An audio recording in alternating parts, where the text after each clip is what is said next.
guys, it's Reagan and welcome back to another video. Today's video I'm very excited about because it is a rather large book haul. I have some truly incredible books to show off today and I could not be more excited. Before we dive into the books themselves, first a word from this video's sponsor, which is goodwillbooks.com. That's right, you're able to shop Goodwill's vast book selection entirely online, and I'm not kidding when I say their book selection is no joke. They have so many incredible titles to choose and shop from across so many different genres. It's also really easy to shop their site, filter by genre, author, or book type. You can also see what condition the book is before you purchase it, which I love. They have well-known titles, they have entirely new releases, and not only are you able to capture these books at a fantastic price and every book is sent with free standard shipping, you can also feel good about giving a used book a second home and a second lease on life, which we love to see. Of course, by shopping through Goodwill, every purchase supports Goodwill's job services and career development in the communities that they support.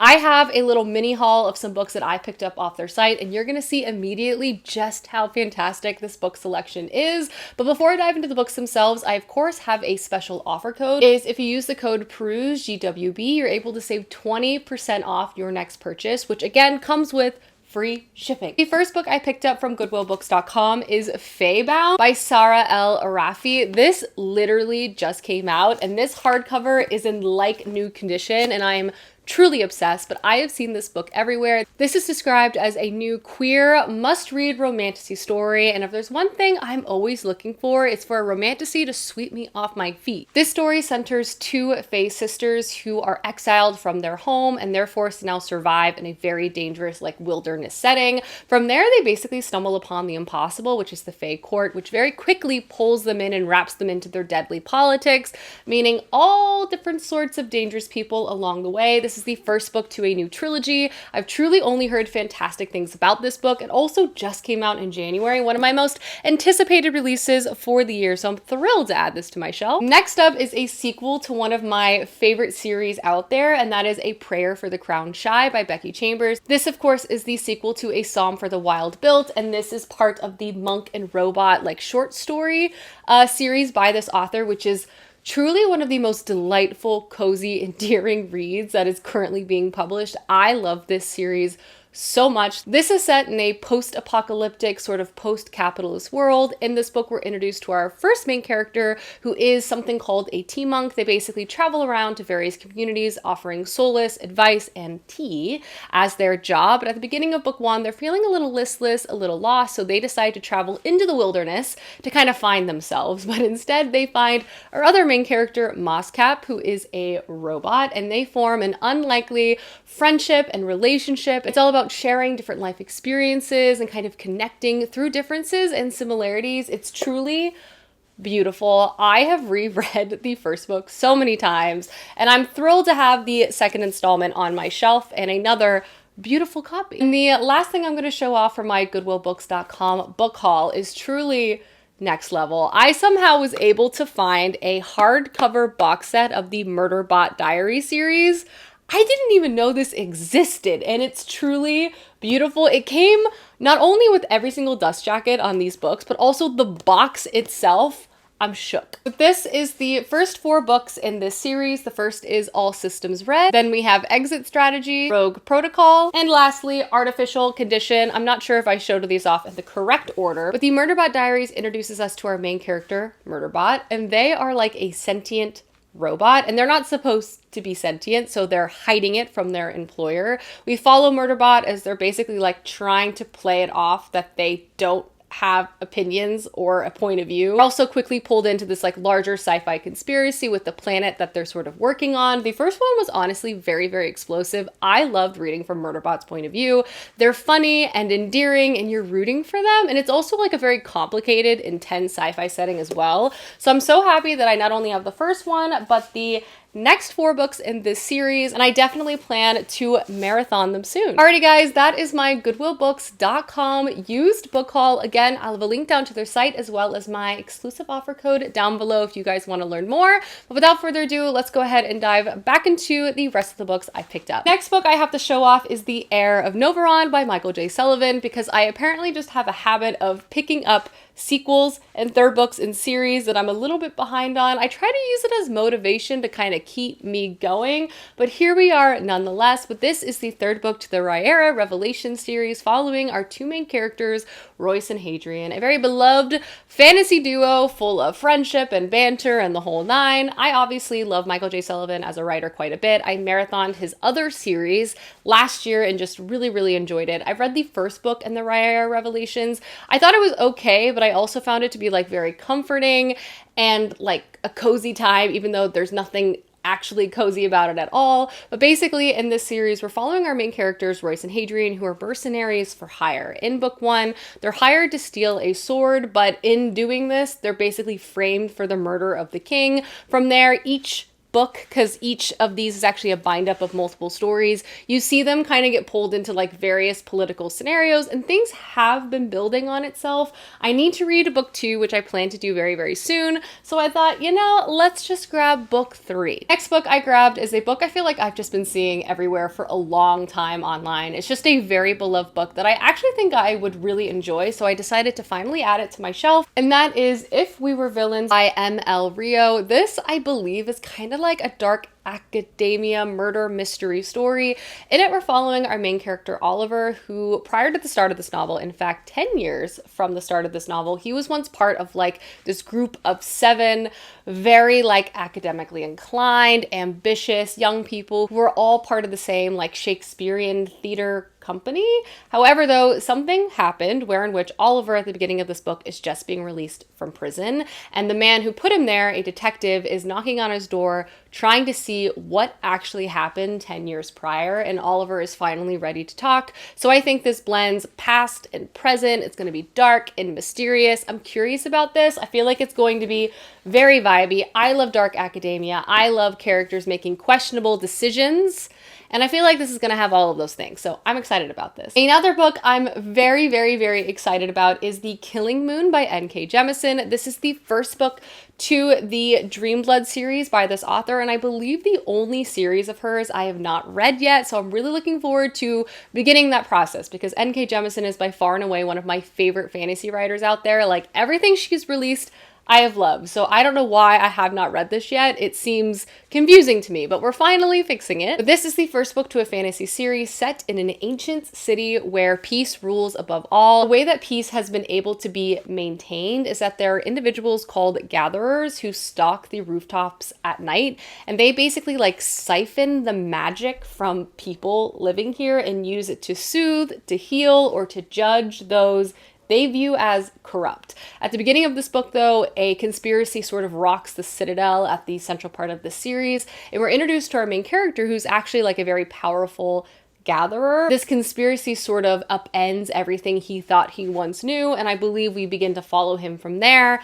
This just sounds so good, honestly. I just love this author. I'm excited to read this book. I feel like this is going to be a 5 out of 5 star read. Next up, I have a few highly anticipated new releases that have come out recently. The first is The Warm Hands of Ghosts by Catherine Arden. This is Catherine Arden's newest release. I love this author so much. She combines elements of history and fantasy so well, and this is her new release that's centered in World War I. In it, we're reading from the perspective of 2 siblings, Laura and Freddie. Laura was a nurse on the war front, but at the beginning of this book, she has just been sent back home to Canada, trying to make a new life for herself. Freddie is somewhere unknown to us, trying to survive. It's like very murky when we're reading his chapters in perspective. Laura, though, receives an unusual package from the war front, and fearing for her brother's like life and safety, and just wanting to answer some mysterious questions, she travels back to try to find him. This book effortlessly blends together folklore and ghosts and combines it with a stunning writing style that will absolutely pull you in. Obviously very much influenced by the real life atrocities that was occurring during this time period as well. I've already read this book, as you might be able to tell, and I really enjoyed it. Next up, I also have The Tainted Cup by Robert Jackson Bennett. This is Robert Jackson Bennett's new book and a new series. I also love this author so much, and I've also already read this story. This is like Robert Jackson Bennett's take on a Sherlock and Watson detective story, and it was just a blast from beginning to end. This book is set in a very strange fantasy world where in which like cities are surrounded by these massive walls to protect them from the sea where monsters basically come out of trying to destroy said cities. You get the idea. It's kind of like Attack on Titan meets Godzilla, if I'm being honest. In this story, we're introduced to our main character, Din, and Din is someone called an engraver. Basically, he has a photographic memory. He can recall and remember conversations, crime scenes, like at a blink of an eye. So he's also an assistant to a very powerful investigator named Anna, who's also very strange, very unusual, and very demanding. He's not so sure if he's going to make it working alongside of her. They, though, get pulled into a very unusual case, which quickly balloons into very large, like, political directions. And just one, the mystery of this book is great. Two, the camaraderie and the humor that exists between Din and Anna is fantastic. And the world that Robert Jackson Bennett creates is so unique and interesting. I flew through this book. It's so much fun. If you love, like, mystery, fantasy stories, this is the book for you. It's one of my favorite genre combinations, personally. Next up, I picked up another new Ann Patchett book. I said this year was going to be the year of Ann Patchett. So far, it's just the year of me buying Ann Patchett because I have yet to pick up a book of hers, but I feel like soon that will be fixed. But I did grab State of Wonder because I was able to find this at such a great price. This story follows our main character, Marina, and she is embarking on an odyssey, on a journey of a lifetime. She is a research scientist for a pharmaceutical company based in Minnesota, but at the beginning of this book, she's traveling to Brazil to search the Amazon for her lost mentor who has been missing now for like a really long time. And this company has already sent one other person, a close friend of Marina, who actually died before they were able to complete their mission. We follow Marina as she's basically traversing this very dangerous landscape, trying to survive, being connected with nature, and also trying to piece together like what in the world happened with her mentor, because she was there kind of studying and researching the production of a new drug. I think this really is supposed to combine elements of like nature and science, nature and medicine. Ann Patchett obviously has been lauded for her writing and her characters, so I feel like this is going to be excellent. And I just wanted to add yet another book of hers to my bookshelf, but I will be reading one soon. Bel Canto. Your days are numbered. I'm reading you. The next book I picked up was Severance by Ling Ma. I grabbed this immediately because after I read The Deep Sky, which I loved, I got a lot of comments saying that if I liked that book, I should definitely pick this book as well. So I said, say no more. And I got it. And the tagline of this book is it the end of the world or just another day at the office? And honestly, there's like not a description of what this book is about, which is making me feel like maybe it's best to go in knowing as little as possible. There's lots of quotes of people who really enjoyed this book, but from what I can glean, this is said to be the best work of fiction yet about the millennial condition, the alienation and the cruelty that comes with being a functional person under advanced global capitalism, and the compromised pleasures and personal meaning to be found in claiming some stability in a terrible world. Apparently, this is like The Office meets The Leftovers. It's satirical, it's funny, but dark, and just has like a lot to it, a lot of meat to it. This sounds amazing. I feel like I'm going to really like this. I love weird books, so a lot about this calls out to me. I've also read Ling Ma's short stories, which I really enjoyed. So I'm excited to read a full-length novel by her. The next book I picked up is Miracle Creek by Angie Kim. I picked up another book recently by Angie Kim, and so many people mentioned how much they loved her first novel as well, and I found it at a used bookstore. So I said, you know what?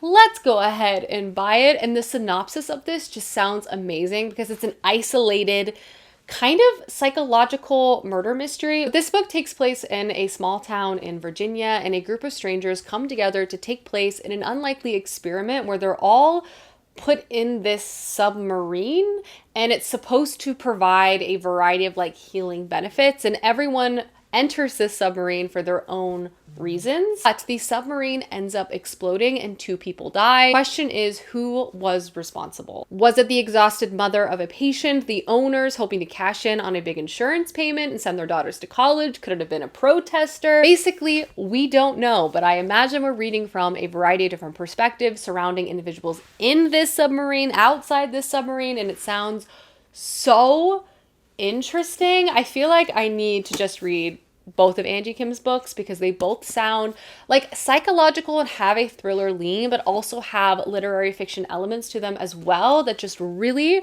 call out to me. Next up, I have another highly anticipated release that I've already read, and that is The Trials of Empire by Richard Swan. This is the third and final book to the Empire of Wolf series, which I have loved immensely, book over book over book. But if you're not familiar, the Empire of Wolf series is set in an empire in which like the emperor rules through the extension of individuals called justices. Justices are magical and powerful individuals that roam the land and can basically act as judge, jury, and executioner of various laws. In the story, we're introduced to a very powerful justice named Sir Conrad von Volt, but the book itself is told from his apprentice's point of view, and she's actually writing from the future, reflecting upon all the events of this series, and it's truly incredible. The political conspiracy through this series has just exploded in so many unexpected directions. It also utilizes like kind of horror elements as well, like religious medieval horror, to great success. I was so looking forward to this third and final release, and I'm happy to say I enjoyed it so much. If you haven't checked out the Empire of Wolf series, you truly have to. It's so good. The character writing, the combat, the mystery of everything.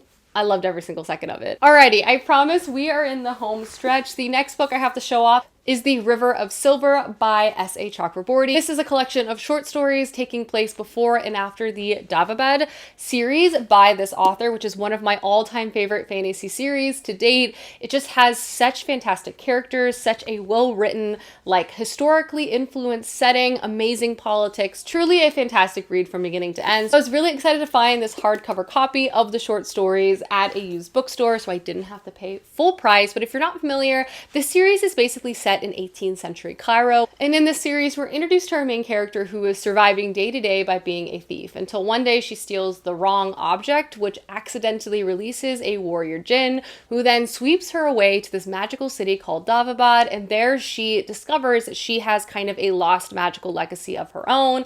But we read from a huge cast of characters in this world. It's so political. It has so much emotion. It just grew so well. I just love that series so much. So I'm excited to jump back into this world, read some new stories within it. So yeah, I'm thrilled to have this. Next up is my IRL book club's pick for our next book club meeting, and that is Dolly Alderton's Good Material. This is a newer release that sort of centers love, heartbreak, coming of age, sort of being lost and trying to find yourself. The synopsis of this book goes, Andy loves Jen, and Jen used to love Andy, and now they're broken up. Now Andy is kind of listless, lost, couch surfing from friend to friend, trying to get his stand-up career off the ground.